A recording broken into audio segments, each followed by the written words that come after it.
लोग आज के लिए निकालेंगे यूहन्ना की पुस्तक, यूहन्ना रचित सुसमाचार, और उसका 1 अध्याय और 1 पद से लेके 18 पद तक हम लोग आज के मनन के लिए पढ़ेंगे। आलोक भाई पढ़ेंगे 1 से 18। हाँ। आदि में वचन था और वचन परमेश्वर के साथ था और वचन परमेश्वर था, यही आदि में परमेश्वर के साथ था। सब कुछ उसी के द्वारा उत्पन्न हुआ और जो कुछ उत्पन्न हुआ है उसमें से कोई भी वस्तु उसके बिना उत्पन्न नहीं हुई। उसमें जीवन था और वह जीवन मनुष्यों की ज्योति था। ज्योति अंधकार में चमकती है और अंधकार ने उसे ग्रहण ना किया। एक मनुष्य परमेश्वर की ओर से आ उपस्थित हुआ जिसका नाम यूहन्ना था। वह गवाही देने आया कि ज्योति की गवाही दे, ताकि सब उसके द्वारा विश्वास लाए। वह ज्योति ना था, परंतु उस ज्योति की गवाही देने के लिए आया था। सच्ची ज्योति जो हर एक मनुष्य को प्रकाशित करती है, जगत में आने वाली थी। वह जगत में था और जगत उसके द्वारा उत्पन्न हुआ और जगत ने उसे नहीं पहचाना। वह अपने घर आया और उसके अपनों ने उसे ग्रहण नहीं किया, परंतु जिसने उसे ग्रहण किया उसने उन्हें परमेश्वर की संतान होने का अधिकार दिया, अर्थात उन्हें जो उसके नाम पर विश्वास रखते हैं। वे ना तो लहू से, न शरीर की इच्छा से, न मनुष्य की इच्छा से, परंतु परमेश्वर से उत्पन्न हुए हैं। और वचन देहधारी हुआ और अनुग्रह और सच्चाई से परिपूर्ण होकर हमारे बीच में डेरा किया, और हमने उसकी ऐसी महिमा देखी जैसे पिता की एकलौते की महिमा। यूहन्ना ने उसके विषय में गवाही दी और पुकार कर कहा, यह वही है जिसका मैंने वर्णन किया कि जो मेरे बाद आ रहा है वह मुझसे बढ़कर है, क्योंकि वह मुझसे पहले था। क्योंकि उसकी परिपूर्णता में से हम सब ने प्राप्त किया, अर्थात अनुग्रह पर अनुग्रह। इसलिए कि व्यवस्था तो मूसा के द्वारा दी गई, परंतु अनुग्रह और सच्चाई यीशु मसीह के द्वारा पहुंची। परमेश्वर को किसी ने कभी नहीं देखा, एकलौता पुत्र जो पिता की गोद में है, उसी ने उसे प्रकट किया। प्रभु के इस वचन के पढ़े जाने और सुने जाने के द्वारा वो हमें आशीष दे। मेरे प्रियो, मेरा आपसे अनुरोध है कि जब आप अपने घर जाएं तो इस अनुच्छेद को कम से कम 5 बार तो आप पढ़ें इससे, है ना। इसी अनुच्छेद को 1 से लेकर 18 पद तक कम से कम 5 बार आप इससे क्या करें, अपने घर में इत्मीनान से, आराम से, धीरे से इसको पढ़ें। और जब 5 बार जब आप इससे पढ़ेंगे तो इससे आप बहुत ही परिचित हो जाएंगे इस वचन से। मेरे प्रियो, आप अगर ऊपर पढ़ते हैं तो ऊपर लिखता है कि वचन देहधारी हुआ, है ना। ऊपर लिखता है वचन देहधारी हुआ। ये अनुच्छेद बताता है यीशु मसीह के विषय में। ये अनुच्छेद क्या करता है, बताता है कि यीशु मसीह कौन है ना। ये अनुच्छेद बताता है कि प्रभु यीशु मसीह कौन है। बहुत सारे लोग प्रभु यीशु मसीह को सोचते हैं कि वो एक अच्छा व्यक्ति था। इतिहास में आप इतिहास को पढ़े हैं, है ना, और इतिहास की बातों को आप जानते हैं।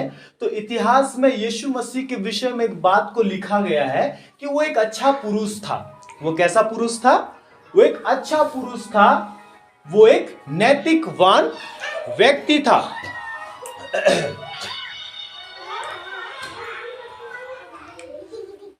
तो इतिहास प्रभु यीशु मसीह के विषय में बताता है कि यीशु मसीह एक अच्छा पुरुष था। वो एक नैतिकवान पुरुष था, अच्छा चरित्र वाला व्यक्ति था, और वो बहुत ही अच्छा एक व्यक्ति था।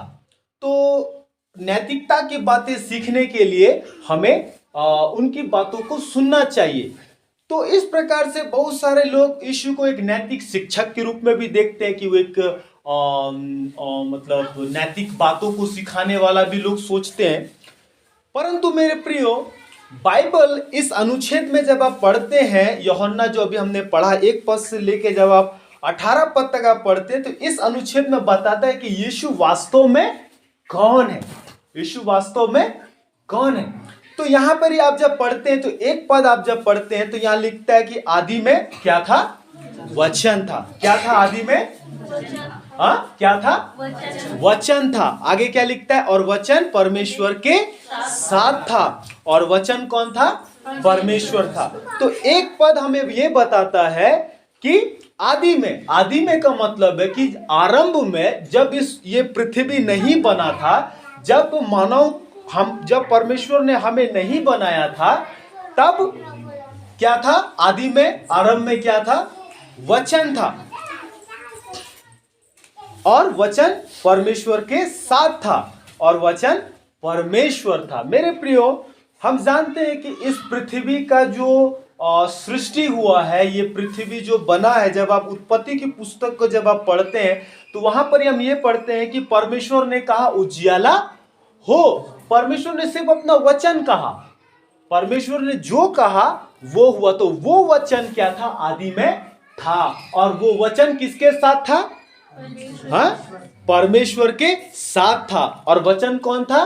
परमेश्वर था। बाइबल हमको इस बात को बताती है कि परमेश्वर कौन है? वचन ही परमेश्वर है। और वचन परमेश्वर के साथ था। और वचन कौन था? परमेश्वर था। और उन दिनों में लोग परमेश्वर को नहीं देखते थे, सिर्फ आवाज सुनते थे। क्या सुनते थे? सिर्फ आवाज सुनते थे। जब लोग मतलब क्या बोलेंगे, कहीं भी होते थे, अगर परमेश्वर उनको अगर बात करना होता था परमेश्वर को लोगों से, तो वो अपने शब्दों के द्वारा क्या करता था? वचन के द्वारा क्या करता था?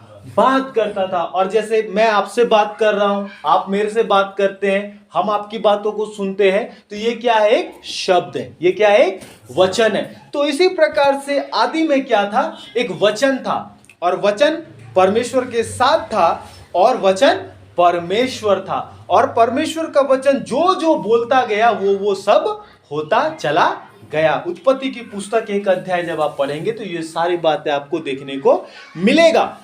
और यहां पे देखो, ध्यान दो, आदि में क्या है? आदि में क्या था? वचन था। वचन किसके साथ था? परमेश्वर के साथ था। और वचन कौन था? तो यहां पे क्लियर हो गया कि वचन कौन है? सीधा सीधी वचन परमेश्वर था। अब 3 पद और 2 पद बोलता है यही आदि में परमेश्वर के साथ था। आरंभ में परमेश्वर के साथ कौन था? वचन था, है ना। और 3 पद क्या बोलता है? सब कुछ उसी के द्वारा उत्पन्न हुआ। मतलब सब कुछ उसी के द्वारा उत्पन्न हुआ, मतलब वचन के द्वारा सब कुछ क्या हुआ? पैदा हुआ, उत्पन्न हुआ। जब आप उत्पत्ति की पुस्तक को जब आप 1 अध्याय को पढ़ते हैं, सृष्टि का निर्माण के विषय में पढ़ते हैं, तो वहां पे परमेश्वर ने बहुत सारी चीजों को क्या किया है? कहा है। सब कुछ वचन के द्वारा उत्पन्न हुआ, है ना। मैं आपको वो वचन पढ़ाना चाहूंगा, उसके बाद मैं आगे आऊंगा, ठीक है। यहां पे देखो क्या है,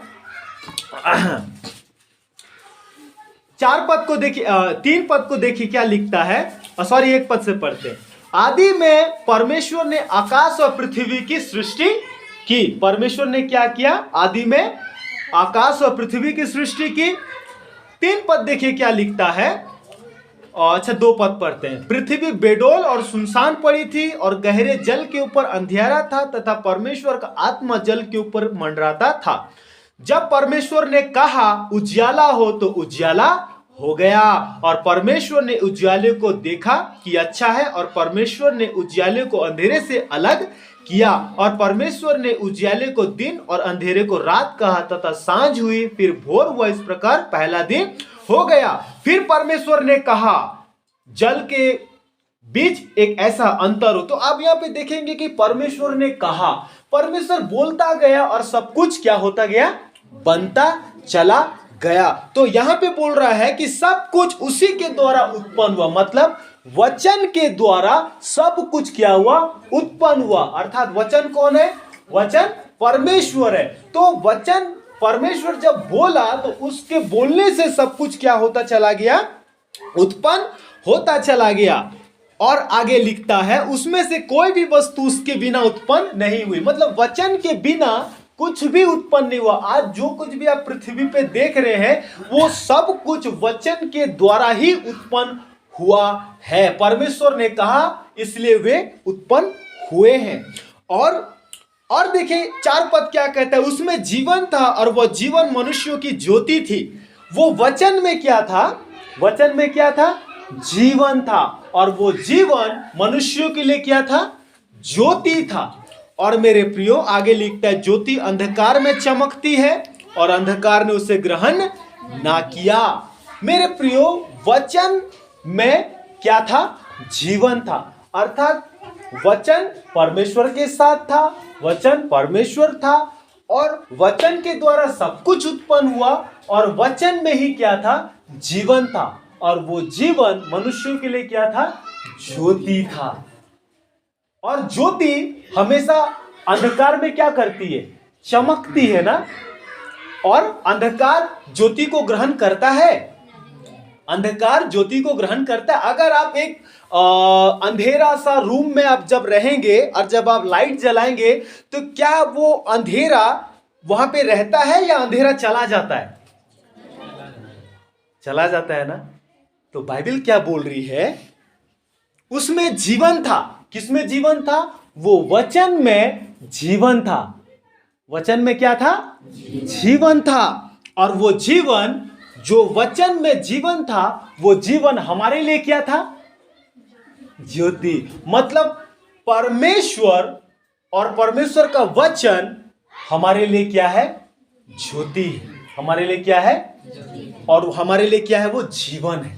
हमारे लिए जीवन है, हमारे लिए ज्योति है। और आगे बोलता है, मनुष्यों के लिए ज्योति था। ज्योति अंधकार में चमकती और अंधकार ने उसे ग्रहण ना किया। अंधकार ने उसे ग्रहण नहीं किया। किसने ग्रहण नहीं किया? अंधकार ने। किसे ग्रहण नहीं किया? ज्योति को ग्रहण नहीं किया। अर्थात उससे और आगे आ जाओ। ज्योति को ग्रहण नहीं किया मतलब जीवन को ग्रहण नहीं किया। जीवन को नहीं ग्रहण किया मतलब वचन को ग्रहण नहीं किया। वचन को ग्रहण नहीं किया मतलब परमेश्वर को ग्रहण नहीं किया। समझ में आया? समझ में आया? और एक बार एक्सप्लेन करूं? समझ में आ रहा है? हाँ, मैं आपके बौद्धिक स्तर के अनुसार वचन को सुनाना चाहता हूं। क्या लिखता है उसमें? ज्योति अंधकार में चमकती है और अंधकार ने उसे ग्रहण नहीं किया। ज्योति कहां चमकती है? अंधकार में चमकती है, और अंधकार ने उसे क्या नहीं किया? एक्सेप्ट, ग्रहण नहीं किया। इसको मैं समझाना चाह रहा हूं। अगर अंधकार ने ज्योति को ग्रहण नहीं किया, और ज्योति क्या है? जीवन है। और जीवन कहां से आया? वचन से आया। और वचन कहां से आया? परमेश्वर से आया। और वचन कौन है? परमेश्वर है। साफ हुआ? समझने के लिए क्लियर है? ज्यादा समझाना नहीं पड़ेगा। आने वाले दिनों में मैं समझा दूंगा, आशा करता हूं। अंधकार क्या है? अभी उस टॉपिक पे नहीं आए हैं, आपका सवाल का जवाब गिरजा के बाद दूंगा। उसमें जीवन था और वह जीवन मनुष्यों की ज्योति था। ज्योति अंधकार में चमकती है और अंधकार ने उसे ग्रहण ना किया। मेरे प्रियो, जब अंधकार ने उसे ग्रहण नहीं किया तो इसका मतलब क्या है? हाँ, इसका मतलब क्या है? और आगे जब आप इस बात को पढ़ते हैं कि उसमें जीवन था और वो जीवन मनुष्यों की ज्योति था। मेरे प्रियो, हर एक मनुष्य को ज्योति की आवश्यकता है। हर एक मनुष्य को उजाले की आवश्यकता है। हर एक मनुष्य को सूर्य के प्रकाश की आवश्यकता है। यदि सूर्य ना उत्पन्न हो, यदि सूर्य अपना प्रकाश ना दे, यदि सूर्य अपना किरण को ना दे, तो मेरे प्रियो आप और मैं क्या जी पाएंगे? आप ठंड के समय में यदि धूप अगर आपको नहीं मिलता है तो आप कोयला जलाने लगते हैं, आप लकड़ी जलाने लगते हैं, आप घर में हीटर जलाने लगते हैं, आप ज्यादा गर्म कपड़ा पहनने लगते हैं। क्यों? क्योंकि आपको गर्माहट नहीं मिल रहा है। और परमेश्वर ने एक बड़ा ज्योति बनाया और एक छोटा ज्योति बनाया। बड़ा ज्योति को दिन पर प्रभुता करने के लिए और छोटा ज्योति को रात पर प्रभुता करने के लिए उसने बनाया। और बड़ा ज्योति को उसने सूर्य कहा और छोटा ज्योति को उसने चंद्रमा कहा। मेरा बोलने का मतलब यह है कि जब हमारे जीवन में कितना इंपॉर्टेंट है, ये लाइट आपके जीवन में कितना इंपॉर्टेंट है। लाइट के बिना आप कुछ काम नहीं कर सकते, कुछ पढ़ नहीं सकते, राइट है ना। आपको टॉर्च जलाना ही पड़ेगा। एक अंधा व्यक्ति के लिए लाइट क्या और उजाला क्या, उसके लिए सब सामान्य है ना, वो खाली सुनेगा। लेकिन आपके लिए लाइट बहुत जरूरत है।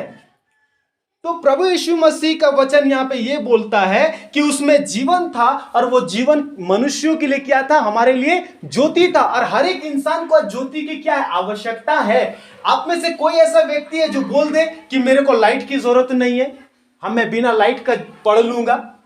क्या बिना आपका आंख मानता हूं कि 100% 1 किलोमीटर दूर तक देखता है, लेकिन लाइट नहीं है, क्या आप पढ़ पाएंगे? क्या देख पाएंगे? अंधेरा में हम झुठलाने लगते हैं, अंधेरा में हम गिरने लगते हैं। अंधेरा किसी को पसंद नहीं है, अंधेरा किसी को पसंद नहीं है।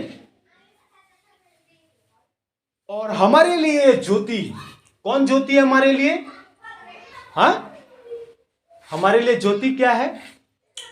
हाँ, उसमें जीवन था और वह जीवन मनुष्यों की ज्योति था। तो मेरे प्रियो, हमें जो ज्योति मिला है, ये ज्योति कहां से आया है?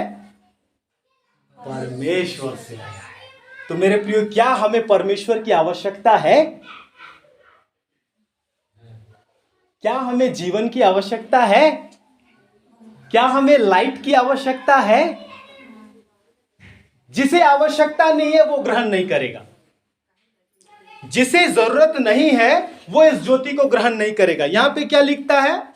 ज्योति अंधकार में चमकती है। मतलब ज्योति, अभी आप सीधा पीछे आ जाओ, ज्योति, जीवन, वचन, परमेश्वर, ये सब परमेश्वर से ही एक्सप्लेन जुड़ा हुआ है।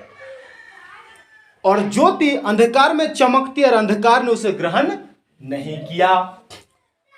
यह समस्या नहीं है, परमेश्वर चॉइस देता है। परमेश्वर क्या देता है? परमेश्वर कभी भी किसी के ऊपर जबरन, जिसको बोलते हैं ना, एक अच्छा शब्द जबरन, है ना, मतलब तुमको एकदम करना ही होगा, तुमको एकदम मानना ही होगा, ऐसा नहीं करेगा तो नहीं चलेगा। परमेश्वर ऐसा नहीं, फ्रीडम देता है, स्वतंत्रता हमें देता है, चुनाव देता है कि आप क्या चुनेंगे। It is your choice. आप क्या चुनना चाहते हैं? क्या आप ज्योति को चुनना चाहते हैं या आप अंधकार को? प्रभु बोलता है, उसका वचन बोलता है, ज्योति अंधकार में चमकती है और अंधकार ने उसे ग्रहण नहीं किया। अंधकार ने उसे ग्रहण नहीं किया। एक स्वाभाविक तौर पे भी आप देखो तो जब एक कमरा में जब अंधेरा रहता है और जब आप लाइट जलाओ, तो क्या कभी ऐसा हुआ कि वो अंधकार कभी ज्योति को एक्सेप्ट करता है? वो दूर भागता है। आप जितना लाइट लेके जाओ, आप वो डार्कनेस, जो ब्लैक होता है, वो अंधेरा होता है, वो दूर भागता रहता है ना। तो कभी भी अंधकार ज्योति को एक्सेप्ट नहीं करता है। और आगे बोलता है, एक मनुष्य परमेश्वर की ओर से आ उपस्थित हुआ जिसका नाम यूहन्ना था। वो गवाही देने आया कि ज्योति की गवाही दे ताकि सब उसके द्वारा विश्वास लाए। वो आप तो वो ज्योति ना था, परंतु ज्योति की गवाही देने के लिए आया था। 9 पद, सच्ची ज्योति जो हर एक मनुष्य को प्रकाशित करके जगत में आने वाली थी, वह जगत में था और जगत उसके द्वारा उत्पन्न हुआ और जगत ने उसे नहीं पहचाना। मेरे प्रियो, जब यूहन्ना के विषय में यहाँ पे हम जब पढ़ते हैं तो यहाँ पे यूहन्ना है जो यीशु मसीह की गवाही देने के लिए इस दुनिया में आया, कि वो ज्योति की गवाही दे ताकि सब उसके द्वारा क्या करे, विश्वास लाए। यूहन्ना वो ज्योति नहीं था, प्रभु का एक दास। यूहन्ना ज्योति नहीं था, परंतु ज्योति की गवाही देने के लिए आया था। ये ज्योति कौन है? सीधा कन्वर्ट किया उसको यीशु मसीह में। सच्ची ज्योति जो हर एक मनुष्य को प्रकाशित करती है, जगत में आने वाली। हालेलुया। अभी हमने वचन में ऊपर देखा कि आदि में वचन था, वचन परमेश्वर के साथ था और वचन परमेश्वर था, उसमें जीवन था और वो जीवन मनुष्य की ज्योति था। और ज्योति अंधकार में चमकती है और अंधकार ने उसे ग्रहण नहीं किया।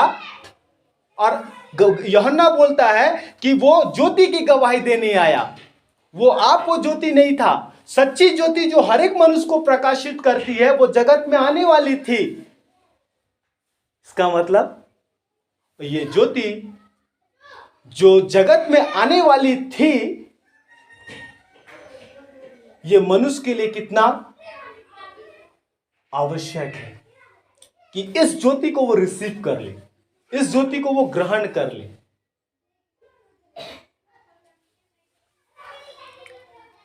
आगे लिखता है, वो जगत में था और जगत उसके द्वारा उत्पन्न हुआ और जगत ने उसे नहीं पहचाना।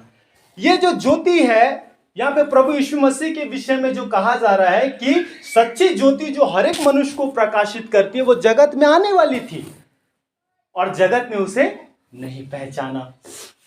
आगे लिखता है, वो अपने घर आया और उसके अपनों ने उसे ग्रहण नहीं किया। यहां पे देखिए, उसके अपनों ने उसे ग्रहण नहीं किया। यीशु मसीह इस दुनिया में आया मेरे प्रियो, सच्ची ज्योति जो हर एक मनुष्य को क्या करती है, उजियाला देती है, प्रकाशित करती है, सब कुछ को प्रकट करती है। लेकिन वचन बताता है जगत ने उसे नहीं पहचाना, जगत ने इस ज्योति को नहीं पहचाना। तो इसका मतलब जगत किसे कहा जा रहा है? हाँ, मनुष्य को कहा जा रहा है। मनुष्य ने ज्योति को नहीं पहचाना।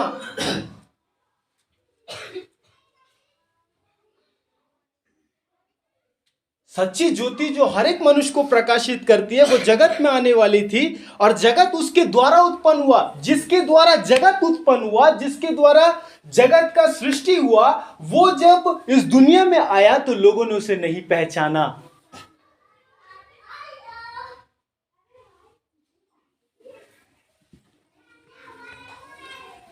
आगे कहता है, वो अपने घर आया और उसके अपनों ने उसे ग्रहण नहीं किया।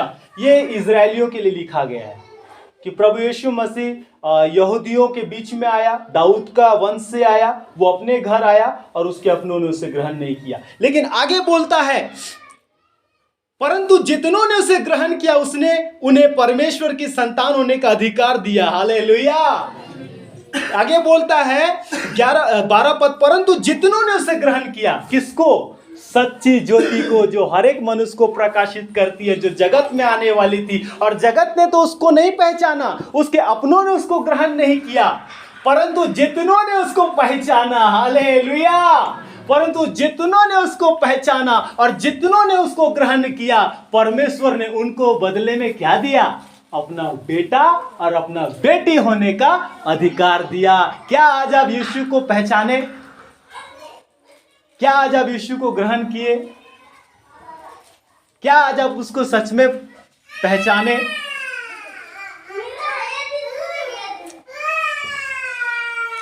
आगे लिखता है,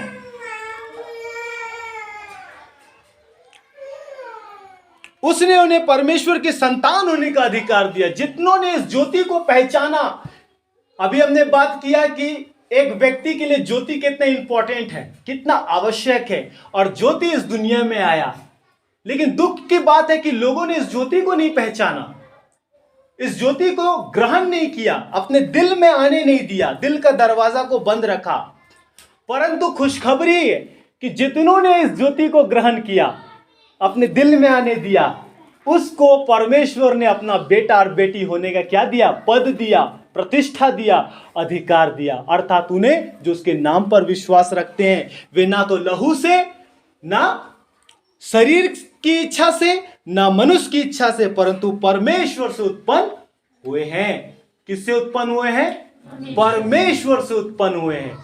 जितनों ने यीशु मसीह को ग्रहण किया, वे मनुष्य से नहीं, लहू से नहीं, शरीर से नहीं, लेकिन वो पवित्र आत्मा के द्वारा वो क्या हुआ? एक नया जन्म पाया। अब जो मसीह यीशु में है वो नया सृष्टि है।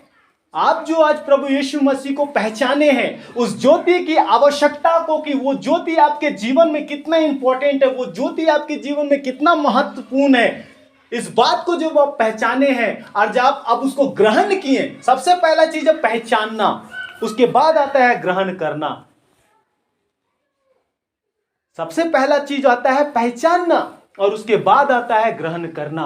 क्या आप सच में यीशु को पहचाने? यीशु को पहचानने से पहले अपने आप को आपको पहचानना होगा कि क्या आप अंधकार में हैं, पाप में हैं, अंधकार, डार्कनेस हमेशा पाप को दर्शाता है। भाई ने पूछा अंधकार का अर्थ क्या है, मैंने कहा मैं बाद में आपको समझाऊंगा, गिरजा के बाद में इस सवाल का जवाब दूंगा। डार्कनेस, अंधकार का मतलब बाइबल में यह स्पष्ट है, अंधकार हमेशा पाप को दर्शाया गया है, ज्योति परमेश्वर को दर्शाया गया है। डार्कनेस, व्हाइटनेस, डार्कनेस जो होता है वो ब्लैक होता है, ब्लैक को हमेशा पाप और बुराई दर्शाया गया है, और जो ज्योति है वो परमेश्वर को दर्शाया गया है। इसीलिए परमेश्वर ने हमको कहा तुम जगत की ज्योति हो। हमको परमेश्वर ने अंधकार में से चुन के ज्योति में लाया। एक समय हम खुद क्या थे, अंधकार में थे, मतलब पाप में थे, बुराई में थे, मरे हुए थे, खोए हुए थे, दलदल में धंसे हुए थे, हम अंधकार में थे, हमने ज्योति को ग्रहण नहीं किया। लेकिन जिस दिन ज्योति को ग्रहण किया उस दिन हालात बदल गए। हालेलुया। मैं जेल में था, मैं एक क्रिमिनल था, मेरा पेशा था गुंडागर्दी करना, लेकिन जिस दिन यीशु मेरे जिंदगी में आया मेरा दुनिया बदल गया। हालेलुया। बहुत सारे लोग इस बात को नहीं समझ सकते, लेकिन जिनके बीच में मैं पला बड़ा हूं वे इस बात को समझ सकते हैं कि मेरा जिंदगी कैसे बदला। जिंदगी मेरी बदल गई जब से मसीह को पाया है, खिल गई है कलियां नई, यीशु बाहर लाया है। जिंदगी मेरी बदल गई,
हालेलुया।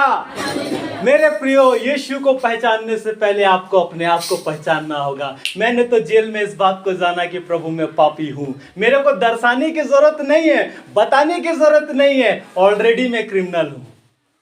हे प्रभु, मैं तो पापी हूँ, मैं क्या बताऊं तुझे।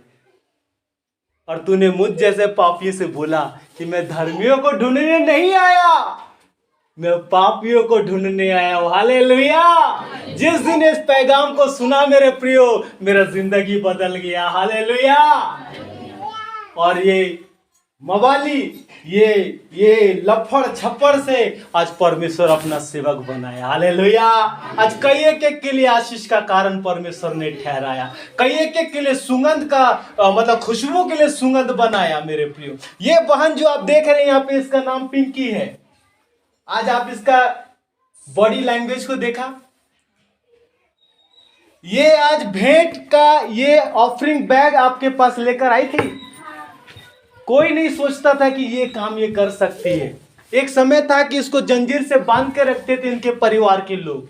वो देखो ललिता दीदी बैठी हुई है, वो इसको लेकर आई थी। लेकिन आज यीशु मसीह ने इसके हालात को बदल दिया। ये गिरजा में सब लोग सोच रहे थे कि अरे ये धोंधी कहाँ लेके जातो, लेकिन सबके पास लेके गई। हालेलुया। ये है प्रभु परमेश्वर का अनुग्रह कि उसके हालात को बदल दिया परमेश्वर। इतना परमेश्वर जीवन में परिवर्तन को ले आता है। हाँ मेरे जिंदगी में परमेश्वर परिवर्तन को ले आया, मेरे हालात को बदला। आज वो बहन है, उसके जिंदगी को बदला। आज बिना जंजीर का वो रहती है, आज बिना बेड़ी का वो रहती है, आनंद और खुशी के साथ। आज तो ऑफरिंग बैग लेके गई तो मैं पूरा आश्चर्यचकित हो गया। सब खुश होगा कलीसिया में, सब जानता है उसको। प्रभु का ये चमत्कार है। अगर यीशु नहीं होता तो आज मैं जेल का कोई कोना में पड़ा होता। यदि मैं बोला ना यीशु ने आपको क्या दिया, अगर यीशु नहीं आता तो आज भी मैं जेल के कोई कोना में पड़ा रहता, या मर गया होता या जेल के ही कोना। मेरा वही जगह था, या तो मृत्यु था या तो जेल का कोना था। ये दुनिया में मेरा रहने के लिए कुछ नहीं था। दुनिया में आएगा तो गुंडागर्दी करना है और पुलिस पकड़ के जेल में डालना है, या कोई मार दिया तो मर गया, तो जिंदगी बर्बाद था। लेकिन यीशु के मेरे जीवन में आने से, यीशु तेरे आने से, यीशु तेरे आने से, ओ यीशु तेरे आने से, यीशु तेरे आने से हालात बदल जाते हैं। हाँ मेरे प्रिय, हालात बदलता है, परिस्थिति बदलता है, जीवन बदलता है, स्वभाव बदलता है। एक नया मनुष्य तो परमेश्वर आपको बनाता है। क्या आप विश्वास करते हैं इस ज्योति की आवश्यकता है आपको? मेरे को आवश्यकता थी और परमेश्वर ने मेरे को एक नया। आज मैं पुलिस के सामने खड़ा होता हूँ। जमशेदपुर में, बिष्टुपुर में जो मेरे को पकड़ता था, जानता था ये अच्छा लड़का नहीं है, उसके सामने खड़ा होता, वो भी देखता है अरे बदल गया है, प्रेज द लॉर्ड। सब बोलता है ये आजकल पादरी है। निडर होके खड़ा रहता है। जाएगा आज प्रभु के लिए जेल जाएगा, गुंडागर्दी के लिए नहीं जाएगा। अपना जीवन में बहुत गुंडागर्दी किया, बहुत कुछ किया, लेकिन यीशु ने मेरा जिंदगी को बदल दिया। तो मेरे प्रिय, यीशु को पहचानने से पहले लोगों ने वो जगत, वो उसमें जीवन था और वो जीवन मनुष्य की ज्योति थी, और वो इतना इंपॉर्टेंट है, लोगों ने उस ज्योति को नहीं पहचाना, उसको ग्रहण नहीं किया। मेरे प्रिय, यीशु को पहचानने और ग्रहण करने से पहले आपको अपने आप को पहचानना होगा कि आप कौन है। और आप और मैं सिर्फ और सिर्फ पापी ही हैं। परमेश्वर के सामने कोई धर्मी नहीं। आप चाहे कितना अच्छा काम भी करो, भले आप उद्धार पालो, फिर भी उद्धार पाया हुआ पापी ही है आप। आज मैं पास्टर हूं, फिर भी मैं आज पाप और बुराई जरूर मेरी जिंदगी से होता है। परमेश्वर के सामने कोई धर्मी नहीं। परमेश्वर अपनी धार्मिकता और अपनी पवित्रता का चादर हमको ओढ़ाता है और अपने सामने हमको कैसा बनाता है? पवित्र बनाता है। मेरे प्रियो, यीशु को पहचानने से पहले, उसको ग्रहण करने से पहले हमको अपने आप को पहचानना होगा कि हे प्रभु, मैं कौन हूं। क्या आप इस बात को पहचानते हैं?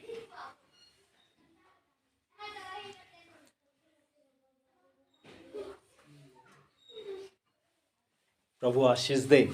आगे लिखता है, और वचन देहधारी हुआ।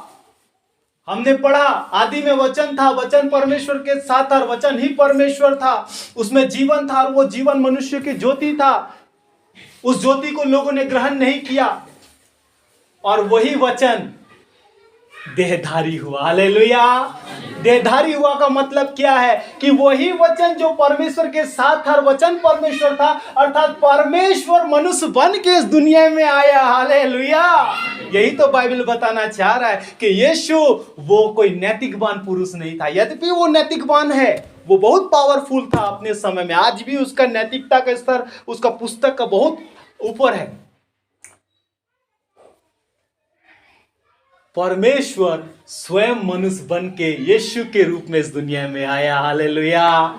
परमेश्वर मनुष्य बना, वचन देहधारी हुआ। क्या लिखता है देखो, आदि में वचन था, वचन परमेश्वर के साथ और वचन ही परमेश्वर था, 14 पद, और वचन देहधारी हुआ, अर्थात वचन यीशु बना। पवित्र आत्मा के द्वारा प्रभु यीशु मसीह इस दुनिया में जन्म लिया। मेरे प्रियो 18 पद पढ़ के मैं खत्म कर रहा हूं, विराम दे रहा हूं। आने वाले दिनों में प्रभु अनुग्रह करे तो इस अनुच्छेद को मैं और भी समझाऊंगा, मेरे पास अभी समय नहीं है, ठीक है। 18 पद क्या लिखता है, परमेश्वर को किसी ने कभी नहीं देखा। परमेश्वर को, इतिहास हमारा बाइबल बताती है कि परमेश्वर को, सृष्टिकर्ता को, जिसने सृष्टि को बनाया, उसको किसी ने कभी नहीं देखा। परंतु आपके लिए और मेरे लिए खुशखबरी है। क्या खुशखबरी है? एक लौता पुत्र जो पिता की गोद में, उसी ने उसे प्रकट किया। यीशु मसीह इस दुनिया में परमेश्वर को प्रकट करने के लिए आया, ज्योति को प्रकट करने के लिए आया, जीवन को प्रकट करने के लिए आया। और आज आपको और मेरे को उसको पहचानना है, एक्सेप्ट करना है, रिसीव करना है, ग्रहण करना है। और उसके बाद जब आप इस स्टेज में रहेंगे तो आप अपने आप को यही देखेंगे कि हे प्रभु मैं पापी, हे प्रभु मैं पापी हूं। और प्रभु ने कहा मैं तेरे लिए तो इस दुनिया में आया हूं, मैं धर्मियों को ढूंढने नहीं, पापियों को ढूंढने आया। इस दुनिया में कोई भी धर्मी नहीं है मेरे प्रियो, कोई भी धर्मी नहीं है, सब पतित है। कोई भी मनुष्य ऐसा नहीं है जिससे पाप ना हुआ हो। आप दिखा दो, बाइबल ने बताया है नीति वचन के पुस्तक में, कोई भी मनुष्य ऐसा नहीं है जिससे पाप नहीं हुआ कभी। प्रभु यीशु मसीह परमेश्वर को प्रकट करने के लिए इस दुनिया में आया। परमेश्वर को कभी किसी ने नहीं देखा। अगर हम यीशु मसीह को देखते हैं तो मेरे प्रियो हम परमेश्वर को देखते हैं, और परमेश्वर स्वयं प्रभु यीशु मसीह में इस दुनिया में आया। हालेलुया। क्या आपको इस ज्योति की आवश्यकता है? क्या ये ज्योति चाहिए? क्या इसको पहचानना चाहिए? क्या इसको ग्रहण करना चाहिए? क्या इसके नजदीक आना चाहिए? हालेलुया। जितना आप इसके नजदीक जाएंगे उतना आप अपने पाप को देख पाएंगे। बड़ा उल्टा है मसीहत में, आप जितना परमेश्वर के निकट जाओ आपको अपना कमजोरी, अपने दुर्बलता दिखेगा। परमेश्वर के सामने आप नम्र और दीन होंगे और पश्चाताप करेंगे, मन फिराएंगे, और यीशु मसीह आपके जीवन में अनुग्रह और उपकार करेगा, अनंत जीवन देगा, हमेशा का जीवन देगा। प्रभु यीशु मसीह ने कहा मैं इसलिए आया कि तुम जीवन पाओ और बहुतायत का जीवन पाओ। हालेलुया। यीशु मसीह हमारा बुरा करने नहीं आया, नाश करने नहीं आया, सजा देने नहीं आया, दंड देने नहीं आया, परंतु हमारे दंड को, हमारे सजा को, हमारे गुनाहों को अपने ऊपर लेने के लिए आया, और हमारे सारे पापों का दंड को, दुख को अपने ऊपर उठाया और वो सहा, ताकि हमें वो क्या करे? अनंत जीवन दे। प्रभु आपसे बहुत प्यार करता है मेरे प्रियो। परमेश्वर आपकी चिंता करता है, आपसे प्यार करता है, आपकी हिफाजत, आपकी रखवाली उसके हाथ में है। मेरे प्रियो, हमें नम्र और दीनता के साथ उसकी ओर बढ़ना है। हालेलुया। क्या ये ज्योति की आवश्यकता है? ऐसा ज्योति चाहिए, ऐसा ज्योति चाहिए। हालेलुया। और कोई नहीं है, वो यीशु मसीह है। हालेलुया। दुख की बात है, बहुत सारे लोगों ने उसको नहीं पहचाना। आज बहुत सारे मसीह परिवार लोग मेरे प्रियो इस ज्योति को क्या कर रहे हैं? ठुकरा रहे हैं, अपने दिल से निकाल के बाहर फेंक दे रहे। बहुत सारे मसीह भाई परिवार लोग यीशु को अपने दिल में आया लेकिन फिर से निकाल के बाहर फेंक दिया। कई सारे ऐसे मसीह परिवार हैं आज जिसने इस ज्योति का कीमत को नहीं पहचाना। मैं आशा करता हूं कि हमारे कलीसिया में ऐसे भाई बहन नहीं और ना हो। अगर ऐसा कोई होता है तो हमें उसके पास जाना चाहिए और इसका अहमियत और इसका कीमत को बताना चाहिए। हालेलुया। प्रभु आप सबको आशीर्वाद।